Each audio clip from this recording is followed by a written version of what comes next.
Welcome to Fun is Fundamental.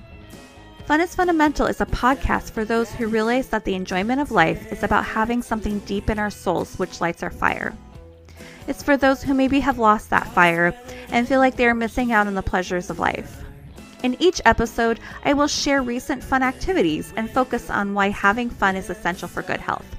I'm your host, Alenia, and I invite you to take this journey with me and join the pleasure-seeking movement.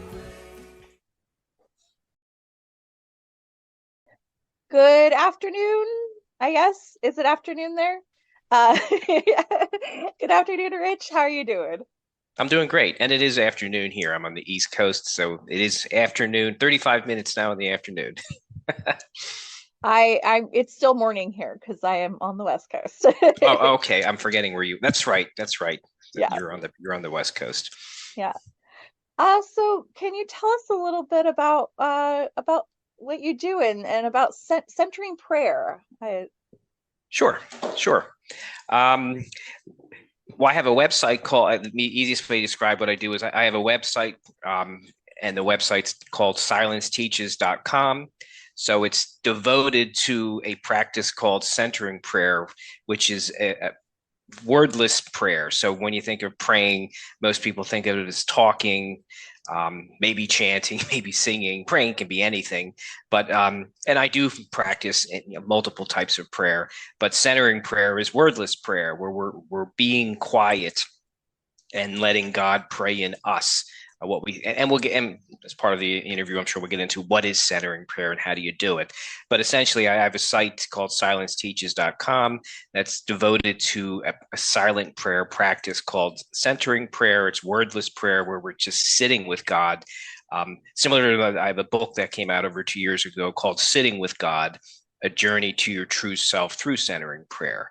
So that's what I do is I have this website. It's about 5 years old at this point, and I simply like to share the practice with others in case it can help them as it has helped me since I've been practicing it, going back to, I guess, late 2013, and how it's kind of healed me and transformed me and helped me connect to my true self. And I simply want to share the practice and the idea of sitting in silence with God in case it can help others and in case it resonates with them. And it's not the only way to practice being with God. It works for me. And if it doesn't work for you, then I encourage anyone to find a practice that best resonates and works for them. It's not the only way. It's one path, and it's a path that has worked really well for me. How did you discover centering prayer?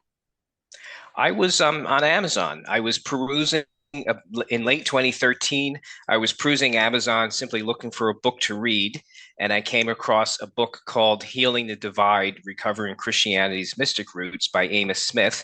So I sampled the Kindle version, and it intrigued me. So I purchased it and began reading it.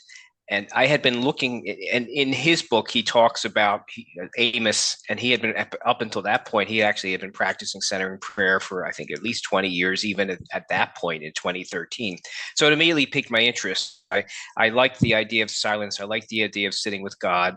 I just didn't know how to do it. So when I began reading his book, I realized here's a practice that I can do and try and see if it works for me. So I found the book, found Centering Prayer in Amos Smith's book in late 2013, and really began trying it out for myself and haven't looked back. I've been at it since, late 2013. And what's like the history of centering prayer? I mean, I'm sure it's like probably like a really ancient thing, but like at least in modern times, like what's the Sure. history of it?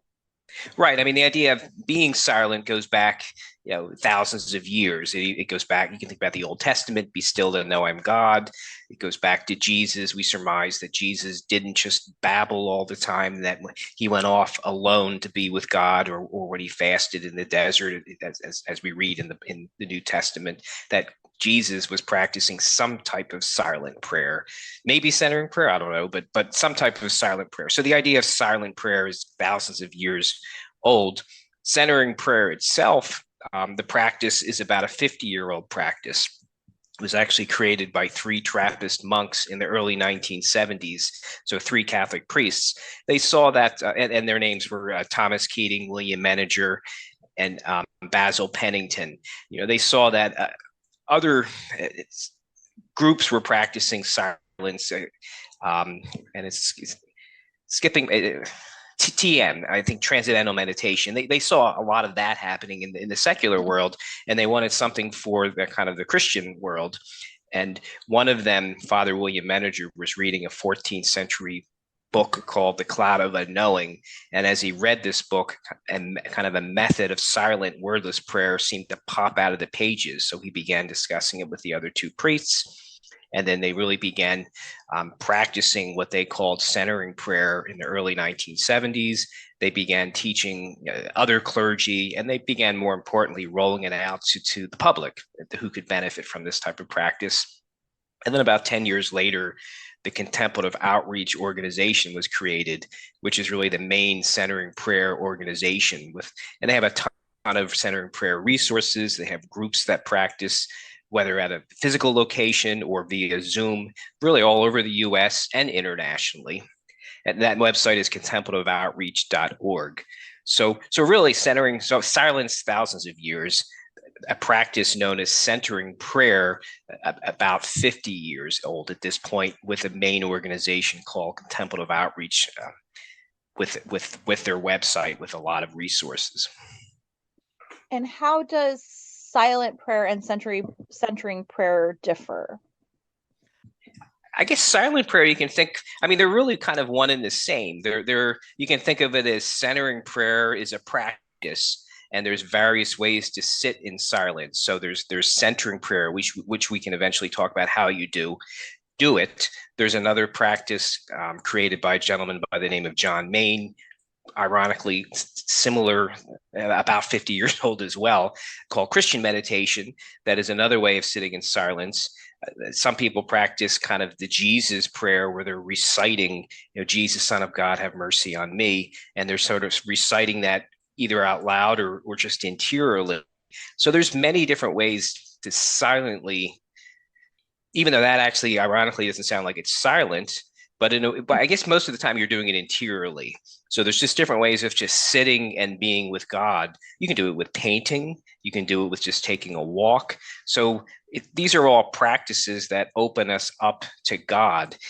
So for example, with centering prayer, we believe we're opening to the presence and actions of God within. So we think of centering prayer as a practice or portal to God. And these are all different types of practices of being with God and opening to God's presence.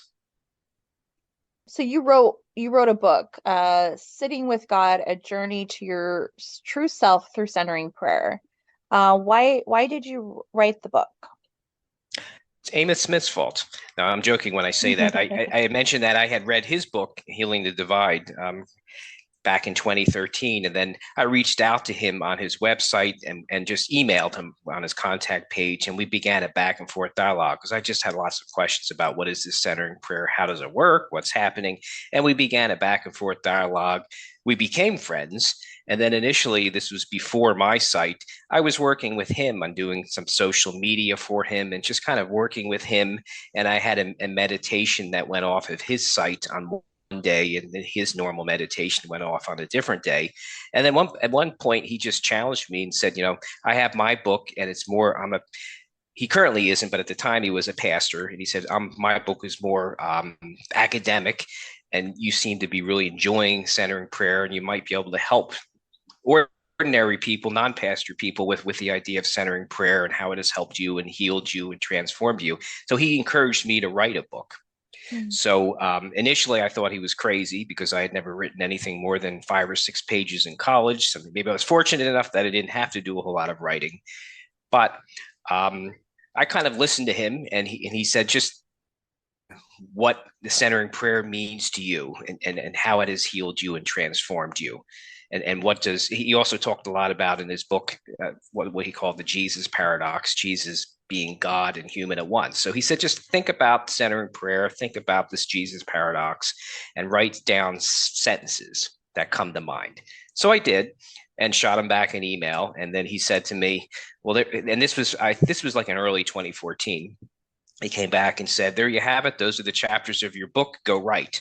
Well, I spoke to I decided, well, let me first, I just picked one sentence and I just wrote one chapter and I figured he would read it and he would be like, my God, this is terrible. And I'm sorry that I asked you to do this. Well, to my surprise, it piqued his interest. He thought it had an interesting take and he said, you need to continue. And then I thought, maybe I should. So I spoke to my wife because I didn't want to take time away from the family. And I said, what do you think of me writing a book? And she said, I think you should go for it. So I decided I would, and I decided so I wouldn't take time away from the family. I would write it on Saturday mornings. So this is pre-COVID. So I began writing it, I guess, in middle to late 2014. I actually got up and went off to the local Starbucks. They opened at 6 a.m. And believe it or not, I don't think I could do it now, but I disciplined myself to write from about 6 to 9 or 10 a.m. in the morning on most Saturdays with a cup of coffee and my laptop. And that's really how the book got written over maybe a 2-year period, and then obviously with some editing and then finding a publisher and that type of stuff. But so it was Amos's fault, but in a good way. And it was a really neat experience to write the book, because I guess every time I wrote, I think of it as I was opening to the presence and actions of God and just letting the words flow out of each chapter. Like I had a basic idea of what I wanted each chapter to be, but many times I didn't know what would come out to me until I actually sat down and wrote and typed, I guess, and let it flow. Yeah, I imagine writing a book can feel kind of like a spiritual endeavor. It Yeah. was. It was a really neat experience, particularly for most of the book, because a lot of it was kind of how I was feeling and what do I think. Let's let it flow. I mean, there was, I guess, 1 or 2 chapters in the book that required some research. So that was more of like I have a chapter on Jesus and what do we know about the historical Jesus. And then I had another chapter on kind of the cosmic Christ. So those I sort of kind of read what other people did, took notes, listened to them speak. And then when I wrote those chapters, I kind of looked at my notes and typed what I thought was most important or what most piqued my interest. But a lot of the other chapters were just, it just flowed.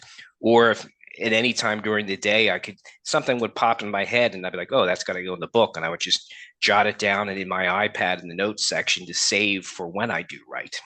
Mm-hmm. So let's, I guess, talk a little bit about how do you practice centering prayer? I'm not going to tell you. No, I'm just kidding. No. So centering prayer, how you do it is you sit comfortably with your eyes closed. And then to begin your prayer period, you introduce what we call a sacred word. And it's usually 1 or 2 syllables. And it could be love, it could be ocean, it could be a color, it could be beach, it could be Jesus, it could be God, trust, or I'm here, whatever you want it to be. And it just signifies that this is your special time. You're sitting with God and you're opening to the presence and actions of God within. And then as you're sitting there, when you realize you have engaged your thoughts, and what I mean by that is you begin thinking about everything you did before your sit, or you begin thinking about all the errands and things you need to do after your sit, you realize you're really not sitting with God. You're not sitting with the present moment. You're sitting with you and you're planning and you're plotting. So that's when you reintroduce that sacred word interiorly to bring yourself back to the present moment and the purpose of your sit, of just sitting with God and opening to the presence and actions of God within. So that's what you do as often as needed during however long you've decided to sit, whether it's 5 minutes or 10 minutes or 20 minutes.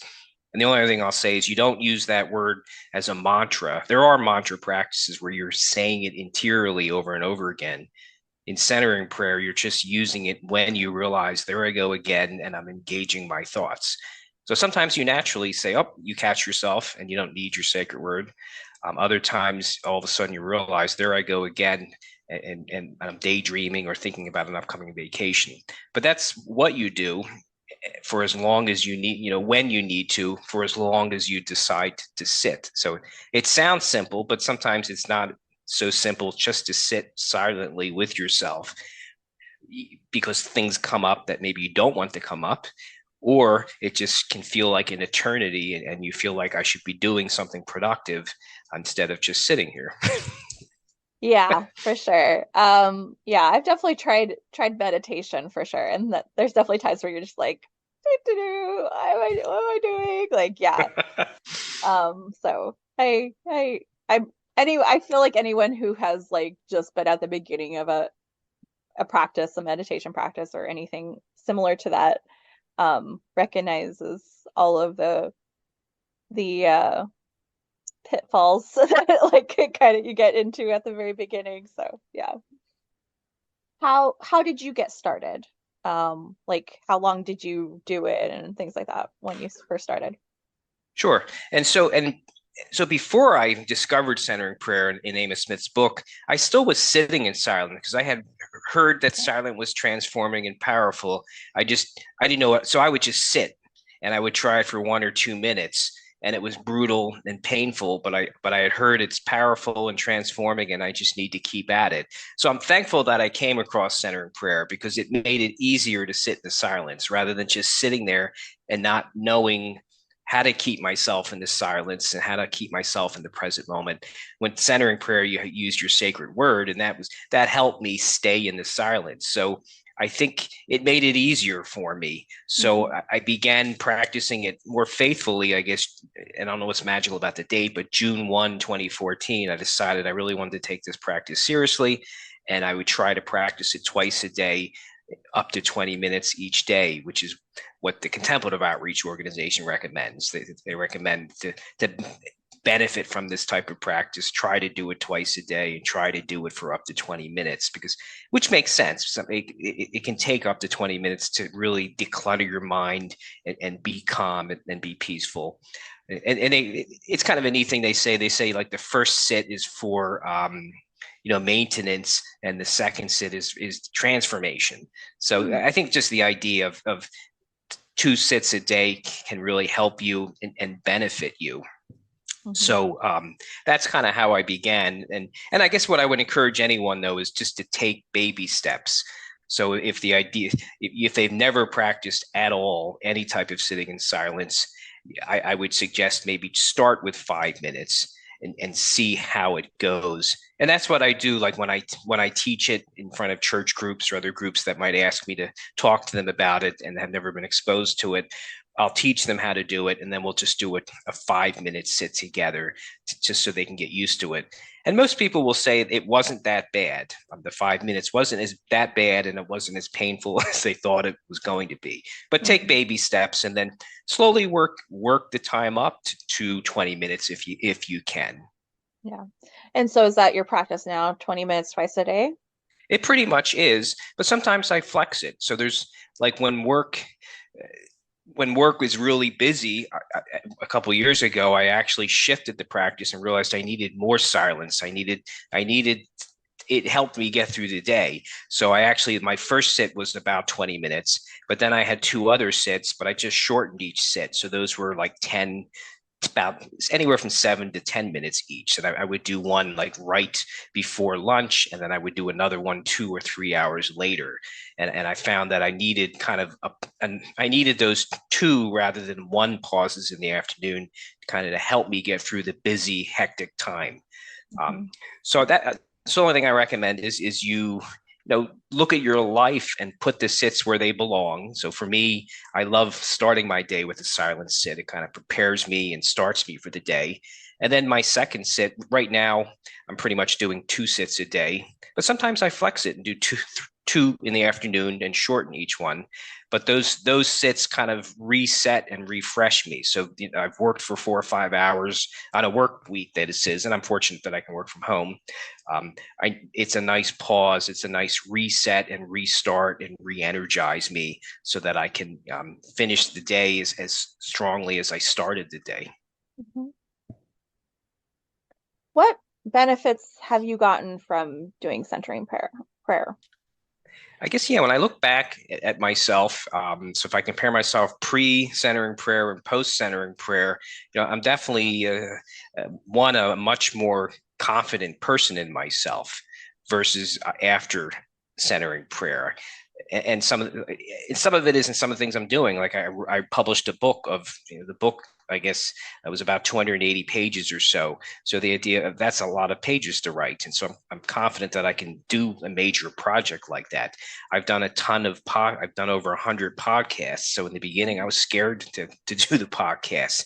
I've done a lot of guest speaking in front of small and large groups. So my confidence has grown.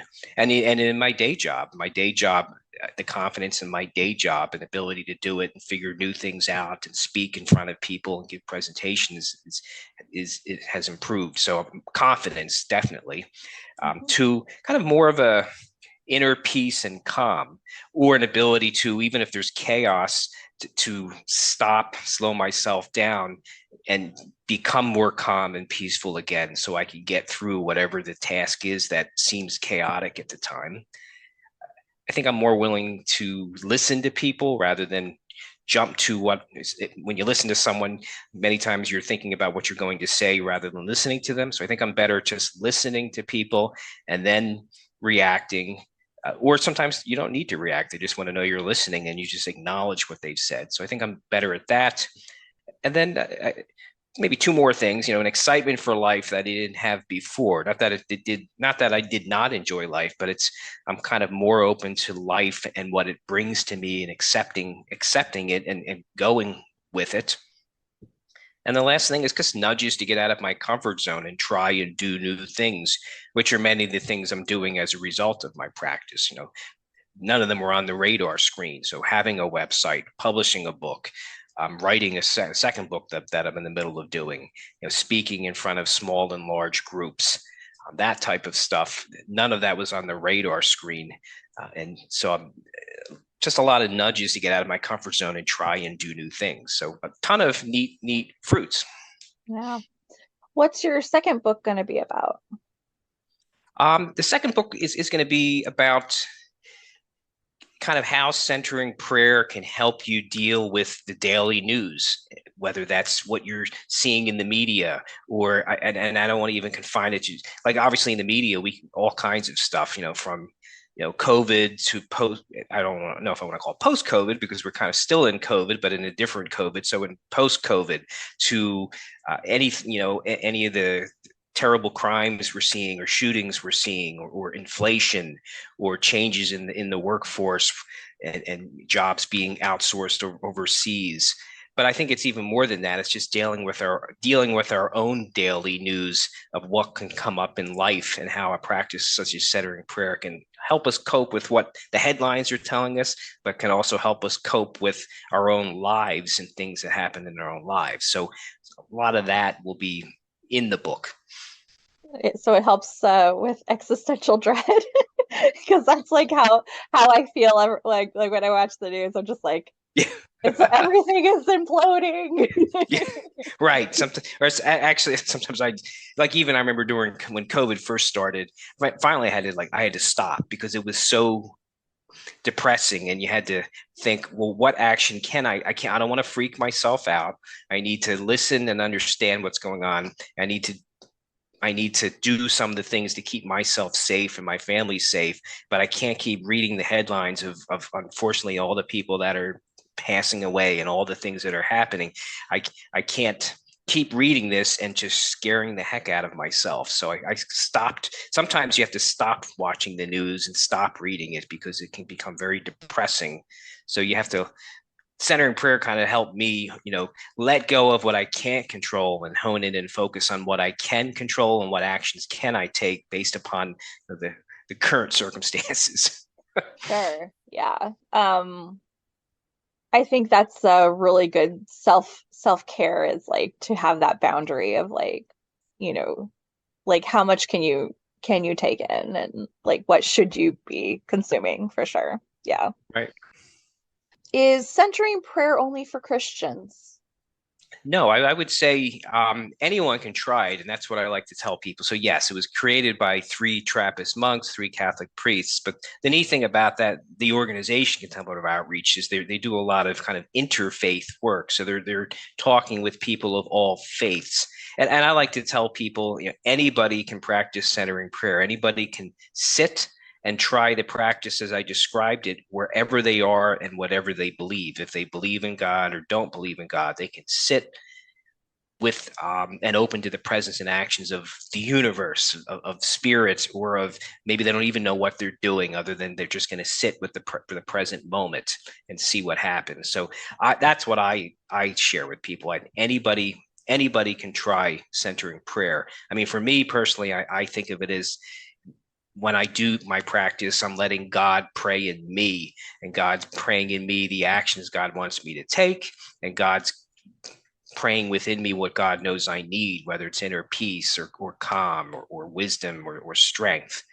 But others may not come to it with that understanding or expectation. It might just come with it. I don't know what to expect. I don't know who this God is. I'm not sure if I even believe in God. They can just come and sit and use the sacred word and open to the present moment and life and just see what happens. Well, that's the thing. Like, I feel like even if someone doesn't believe in God, there's still like wisdom, wisdom that anyone can get from just, sitting with themselves, without us forcing it. That's the thing. Like, so much of the time we're trying to force like an outcome or a thought, things like that. But like, if you just like let things be, sometimes that's when the real magic happens. I agree. And I think of, centering prayer, people will say, well, you're just meditating. And I'll say, I am. But for me, it's two things. It's meditation, but also a relationship with God, where I'm just opening to the presence and actions of God within me beyond my words and my thoughts. And that's what I believe. And I understand not everybody might believe that, and that's okay. So yes, there are benefits just to meditating. I believe that I'm meditating, but I'm also deepening my relationship with God as part of my silent meditation practice. Why do you think people avoid silence? Many different reasons. One, some people have a lot of thoughts that come up during the silence that they don't want to deal with. So if they keep themselves busy, they don't have to deal with whatever thoughts come up. Is one, I think, reason.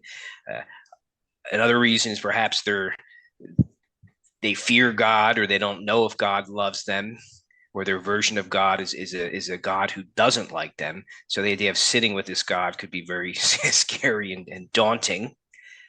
Some people feel that it's not productive, and it's not, and they're too busy, and they need to be doing things, not just sitting. And to that I'll counter that, at least I've experienced the time that and no matter how busy I am, I stop and do my centering prayer, second sit. And as I mentioned earlier, maybe sometimes two sits. I find that I'm even more productive when I look back at the very end of the day and look back at what I accomplished. I got a ton done despite stopping for a second, 20 minutes or so. And so I highly encourage people. So I think some people say I don't have time to practice centering prayer. I'm too busy, and I'll counter with, I have found I'm more productive because I took time for my first sit and then my second sit and sometimes third sit. As a result, instead of keep going, I paused, and it kind of refreshed me and restarted me. Because if you think about it, you let go during centering prayer, we let go of our engaged thoughts, and the letting go we do in centering prayer follows us into our daily life. So I can let go of what I don't need to do and hone in and focus on what I need to do, and that helps. So I would say that's another reason is people feel they're too busy to practice centering prayer. You talked a little bit about it helping you to like be able to go with the flow a little bit more, and then also to kind of push your I'm having trouble like Nudges to formulating my get out of my words. comfort zone. Do you Yeah, mean? to be able to get out of your comfort zone. And I was, I guess, wondering, how has that made your life more enjoyable? I would say because I'm experiencing new and exciting things that I didn't think I would experience. So, I didn't know what to expect when I was challenged to write the book. And I realized, as we discussed earlier, that it was a lot of it was a really neat, powerful spiritual practice where I learned about myself through the writing, and then I could turn around and share it with others as they read it. So that was really enjoyable. And then the idea of speaking, I've spoken in front of most of my speaking's been on Zoom, but even if you're going to speak in front of 20 people, or I spoke in front of a group of like 400 one time about a year and a half ago, um, initially it scared the heck out of me. And then I realized, well, it's no different than speaking to a small group of people. And then I realized I enjoyed it, and I realized I can do this, and I have something that I can help them and teach them, and that they can learn from me. So it's just opened me up to be open to new experiences and just trust this is where I'm supposed to be. So I remember when I got asked to speak at this conference, and it scared the heck out of me, but I knew I should probably, it was 10 people, there was 10 speakers, and I was flattered because I thought, well, who am some of these people have written many books, and I have, one book that I've written, and who am I to be on this slate? And then I realized, well, why am I saying that? Obviously, this person who putting this program together thought he liked my book, and I had something important to say. So I guess it's just opened me up to finding new things to do, and it's also opened me up to accepting when I get asked to do something, just to try it and trust. Mm-hmm. Would you say that you are having more fun in your life than you did before you started the practice of centering prayer? I would say I'm more spontaneous, where I don't feel like obviously during my workday that can be structured, but then I feel like outside of my workday, I'm more spontaneous, where what do we want to do tonight? Where do we want to just run out, get ice cream with the kids? Do we want to go to a park, or what do we want to do this weekend? I'm more spontaneous in that. That's just kind of go with the flow. It doesn't need to be planned out. That's just everybody get in the car and we're going to go, or we're just getting in the car. We don't know where we're going to go. Let's see where it takes us. So yeah, I think centering prayer has helped me just let go and open to life, and where it takes me, and to just enjoy the present moment for what it is. I always like to ask my guests, how do you define fun? I guess for me, fun is being free. It's not judging. It's not being critical. It's just letting your inner child come out and play. And maybe we learn from our children. Even my 15-year-old still is just can be very spontaneous. And I mean, obviously, I watched him grow up, but he's still free and spontaneous. So I think being fun is letting go, which is what we do in centering prayer, not being critical, not being judgmental, and just having fun, singing out loud, skipping, doing something that a child would do, and letting yourself do it, and letting yourself enjoy it. So not taking ourselves so seriously. Yeah. Mm-hmm.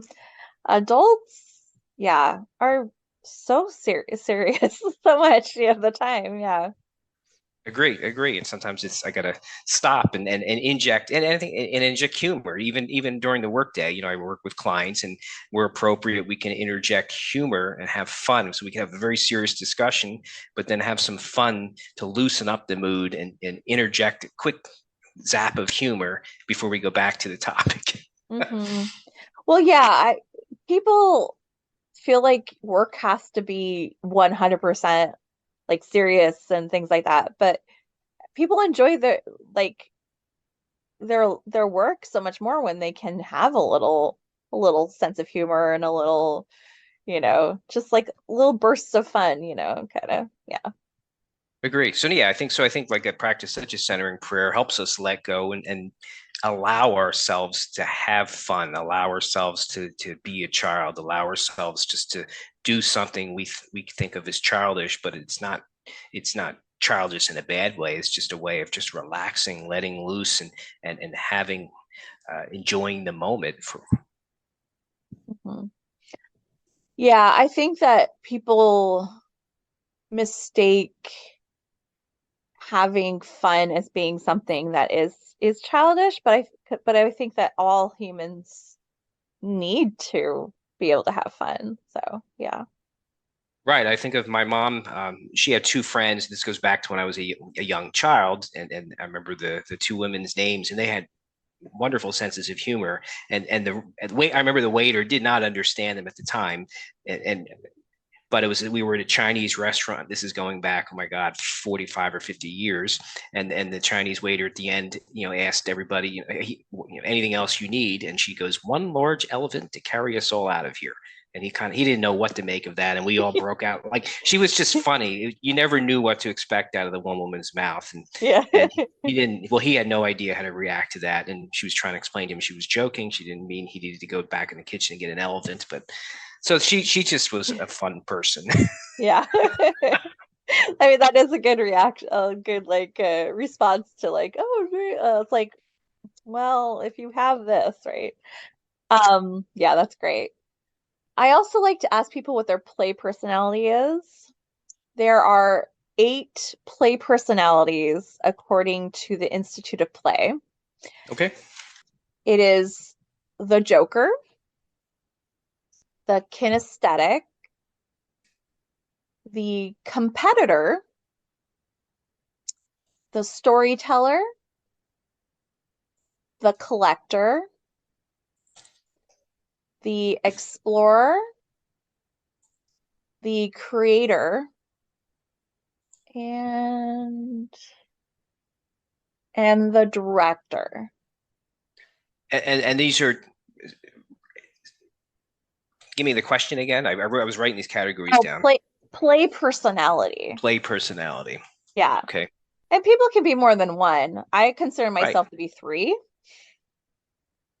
I would say I'm circling 2 of them as I wrote them down, and I'm thinking of just every day when my son, we drive my son to school. He goes to a private school, and we divide and conquer. So I drive in one direction, and then my wife does it another. So I think of with him, I'm kind of a joker and a storyteller combined. Like we're having fun together, and I'll just come up with zany things. I'm kind of joking around with him, but zany story, but there's stories as well. So I'm sort of a joker and a storyteller, and we're just having crazy conversations in the car that nobody would believe or that don't make any sense, but they're just kind of fun and playful. Or he might say something, and I'll have a playful, joking reaction that then becomes this story, and then he's like, "Did you really do that?" And I'm like, "No, I did not. I'm just joking with you." So I definitely those two as I think about it with my playful personalities. I like to joke around, and I like to maybe embellish it a little bit as well with a story that's kind of fun, but not necessarily happened. Yeah. Well, that's good that you just have like that spontaneous relationship with your son where you just are guys just go back and forth like that. Yeah. What would be your dream vacation? Dream vacation. I think I guess I love Europe. So it would be to take a month if I could with my wife, and we explore Europe, but maybe on a cruise. Like this was pre-COVID. We went on a cruise. We were lucky, and it was. I think it started in Barcelona, and it kind of cruised Italy, and I know we got a little bit of France, but I wouldn't mind doing another type of European cruise. Well, I don't know if I guess there's a month cruise. I'd have to really save a lot for that, I would imagine. But somehow a month of exploring Europe, because Europe is just a whole lot of fun. The history is fun. The food is wonderful. So I would say 1 month tour of various countries in Europe would be a whole lot of fun with my wife. Yeah. And the Mediterranean seems really amazing. It's beautiful. I mean, some of the scenes I saw were just amazing. I mean, just beautiful. Yeah. If you could have a superpower, what would it be? I guess it would be to see. I guess it's cheating. See what I'm capable of accomplishing. Like sometimes I think we hold ourselves back. where we say we want to do something and then we chicken out. So if I had a superpower, I could zoom into the future and see that thing happening. I mean, I guess it's the same thing as picturing your mind. So getting better and better at, okay, this is something I want to do and try, and then my superpower is really seeing it clearly in my mind, kind of what it looks like, and then just going for it. So kind of a superpower of not being afraid to try and do new things that seem way out of my comfort zone and seem too much for me to even think I should consider trying. Yeah. I don't think I've ever heard someone talk about that as being a superpower, but I think that's a very, very good superpower. I mean, I think of, and that's like with centering prayer, we're connecting to this infinite God. We have everything we need within us, and we just don't realize it, or we don't believe it, or we don't want to believe it. Like anything we need is really within us. Anything wisdom and resources and strength and courage and energy are all within us. And if we really, really believe that, you can do almost anything you want to do, obviously within reason, but you can accomplish and do a whole lot more than you give yourself credit for. So I think a superpower would be to let go of all my fears and worries and go for it and just really trust the inner infinite resources that are within me from God. Yeah. Yeah. I guess the superpower is really believing I'm one with God, and together we can do many things that alone I can't. Yeah, definitely. When you were a kid, what subject did you really like? I'm trying to think. I would say I think I liked I like to read. So I think I liked English. Like I remember in sixth grade, I know it sounds kind of dorky, but I specifically remember in sixth grade and this we used to have to diagram sentences and I was good at it. And like you would write a sentence and then you would have to be able to say what's the subject, what's the verb, what are all the different prepositional phrases. So I think I actually enjoyed English and understanding all of that. And as a result of that, I liked reading. And maybe that's why I wrote many, many, many years later, because I liked sentences and structures and I liked reading. That then all of a sudden I was nudged by Amos Smith. Well, you need to write. So I would say, I guess English when I was young, believe it or not, I liked English. Well, that's good. What's your favorite season? I would say probably I'm going to say the fall. We recently moved from Pennsylvania to North Carolina, so we've moved to warmer weather. So I'm going to say, obviously in Pennsylvania, I think it was the fall, because then it started getting cooler and stuff, and the colors and all. I think I'm going to say the same thing. I think I like more toward the fall, and I think here I'm going to really enjoy kind of the fourth quarter of the year, because up north I'll know it's snowing in winter, and here I'll know, well, it's still 60 and this is nice and I can still wear shorts. So I'm guessing that I'm really, really going to enjoy the fourth quarter, because I couldn't enjoy it as much. Not that I didn't enjoy it up there, but we moved to get away from the cold weather and the snow. So I think we're really going to enjoy the fourth quarter and the mild weather, and not having to pack on winter coats and deal with snow and bad road conditions. Yeah. Yeah. Snow, snow is beautiful, but snow also sucks. But the fall is just fun with the trees and the colors, and just that time of year is nice as you're approaching the holidays. Yeah, it is beautiful. It's an exciting part of the year. So I don't mind Christmas with no snow. I can still enjoy the Christmas holiday with all its lights and beauty, and I can do that in 70-degree weather as far as I'm concerned. Yeah, actually, that doesn't sound bad to me either. What is a goal that you're working towards? I would say well, right now it's writing that second book. So that's really one of the. Before that, we moved. So moving was that was a big goal. As soon as my job became remote, we wanted to move to North Carolina, which we made happen in January of this year. So right now, really one of my main goals is, well, really two or three. Is one is writing the second book, but the other goals are, my son is 15, is making sure he's doing well in school and flourishing. And my daughter's 21, lives with us, and just helping her. She loves it here and she lives with us. So we're really writing the book, making sure my son, who's 15, is flourishing and enjoying and learning well at school, and making sure my daughter is working and happy. Yeah, sounds good. Where do you see yourself in 5 years?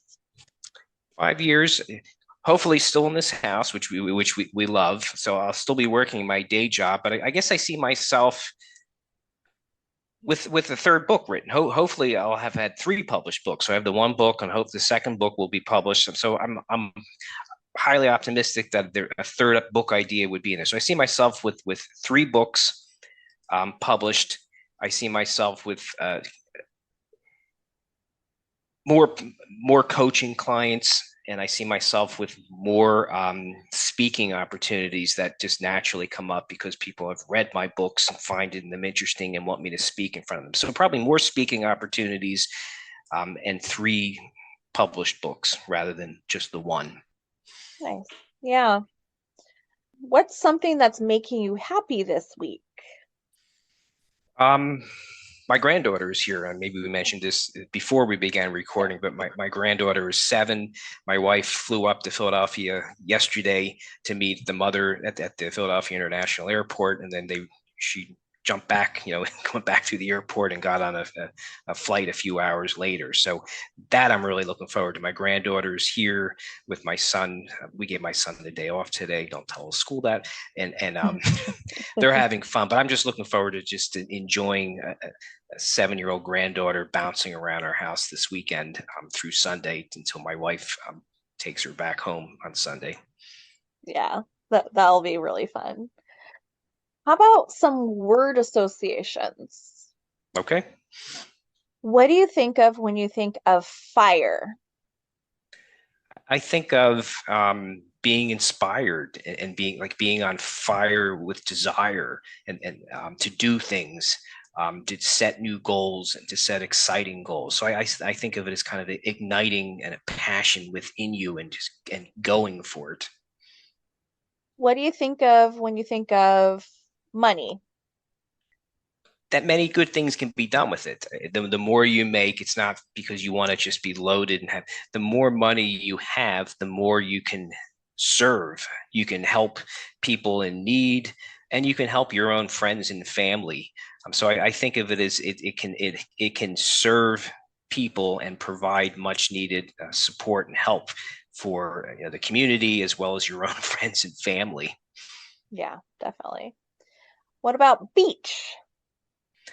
Beach, I guess. I just think of, we're not beach people in that we lie in the beach. We don't like the sand, but I love the beach. I guess I just think of calm, peaceful, relaxing, let go. Yeah. Space.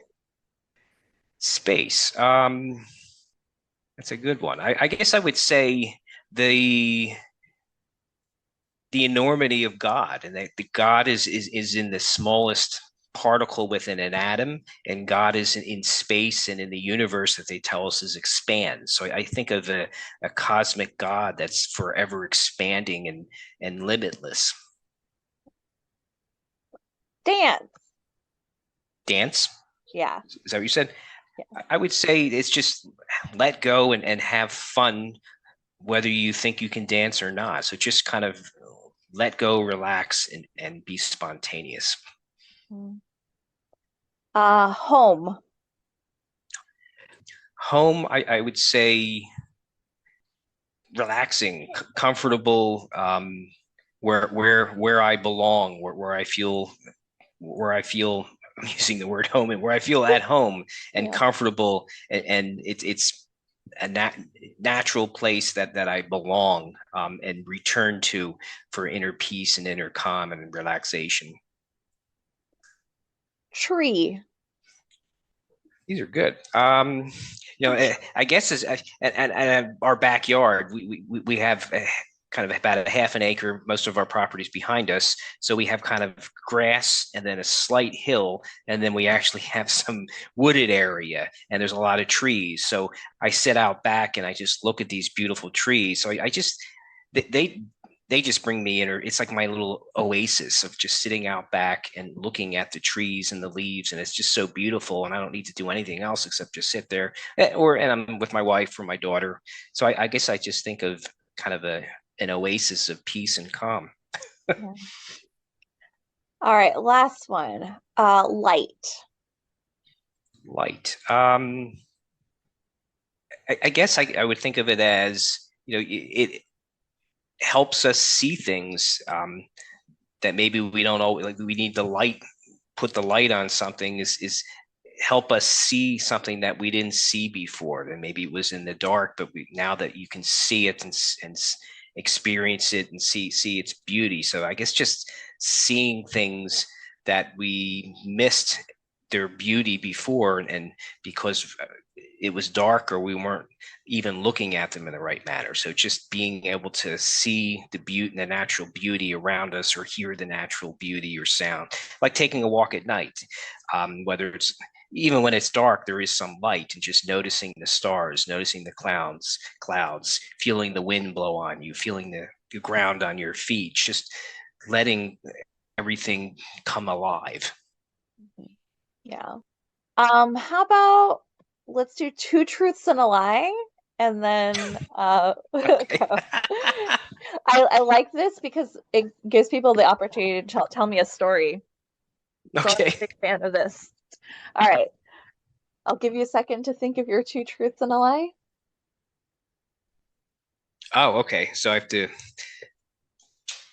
Okay. Oh boy. Put me to work here. Two truths and so I would just say, and you're gonna have to guess of the three I say what. Yeah. Okay.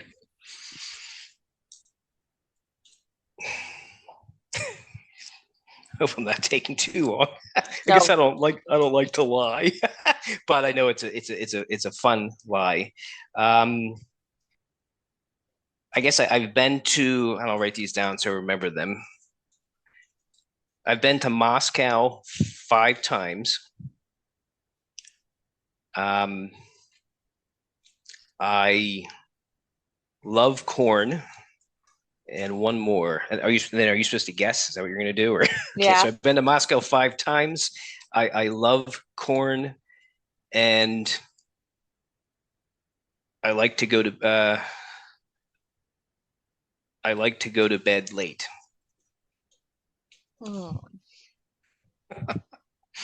I guess I was making this harder than it need to be. So that's okay. So yes, 2 of them are truths. One is a lie. Yeah.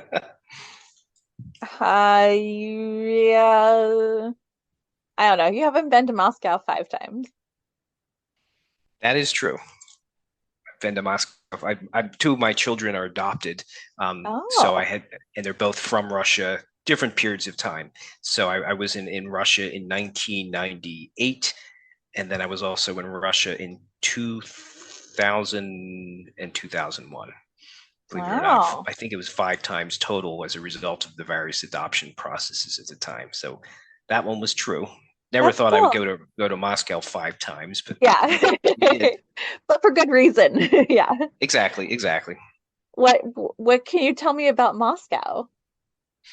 Obviously, the last time I was there was 2001. I can say the people were wonderful. The people were proud people. We had a facilitator that, so when we flew in, they met us at the airport. She spoke wonderful English. There was a driver as part of the process, and they were just wonderful, proud people of their country, and very nice people.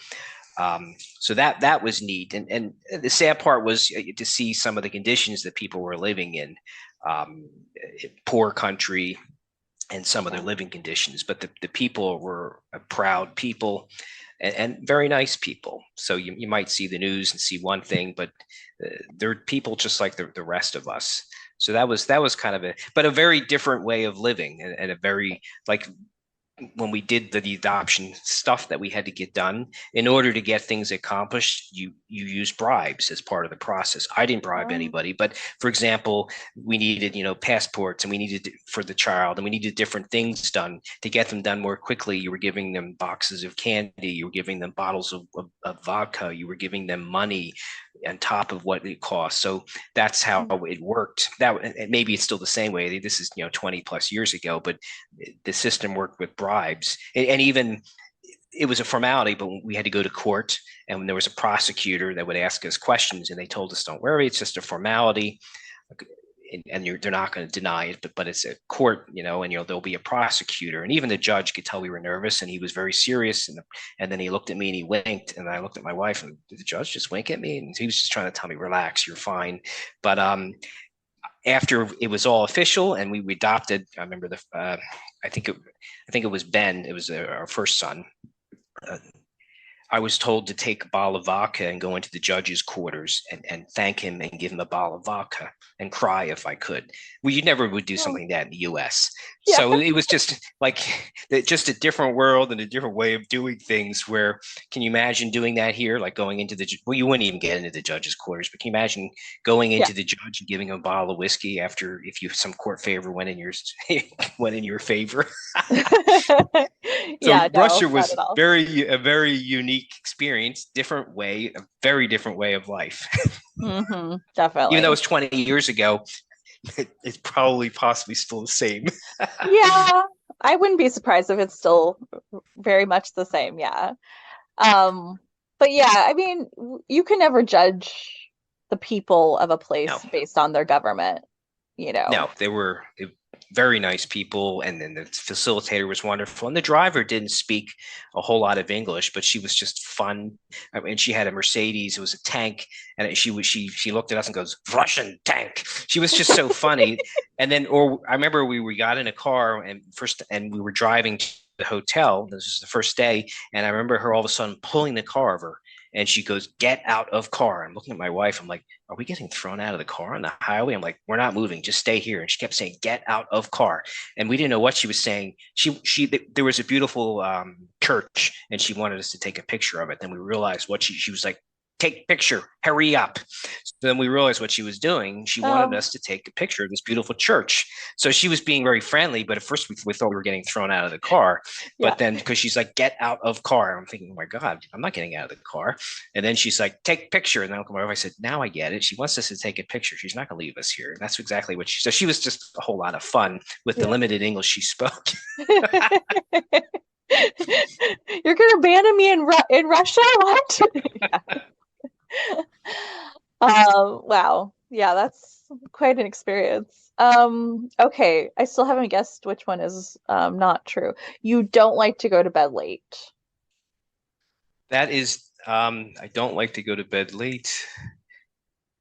No, that one is true. That one is true. Oh, okay. So you do not like corn. Okay. Right. But I like corn muffins, corn bread. I don't like corn. I've never liked corn. My family always made fun of me because I could not stand the taste of corn. But I love cornmeal, corn bread, corn muffins, just not plain corn. Yeah. Okay. I wonder what it is about corn that you don't like. I don't know. I just don't like the flavor. I don't know. It just makes me I can't eat it. Ugh. So, yeah, I guess that was probably a good one because most people probably like corn or like corn in the cob, or you can put it on a grill and cook it that way, and people love that. Well, not me. Yeah, most people love corn. That's why I didn't guess it. I was just like, everyone loves corn. What? So you stumped me. Good job. All right, thank you. All right, I'm gonna let you go because it's been more than an hour. Where can the audience find you? Would you mind reminding them of your email, of your website? Sure. They can find me at silenceteaches.com to learn more about, and I have a free centering prayer ebook. It's a very short ebook that they can read. So when they subscribe, they can get a free centering prayer ebook. And then if they like it and it piques their interest, they could further check out my book, which is also on my website, and see what else I have going on. But silenceteaches.com is the best place to find me. Great. Thank you so much for being on. No, this was a whole lot of fun. I really enjoyed it. So thank you so much. Me too. You're very welcome. Have a good rest of your day and a good weekend with your granddaughter. Thank you. Thank you. Take care. You too.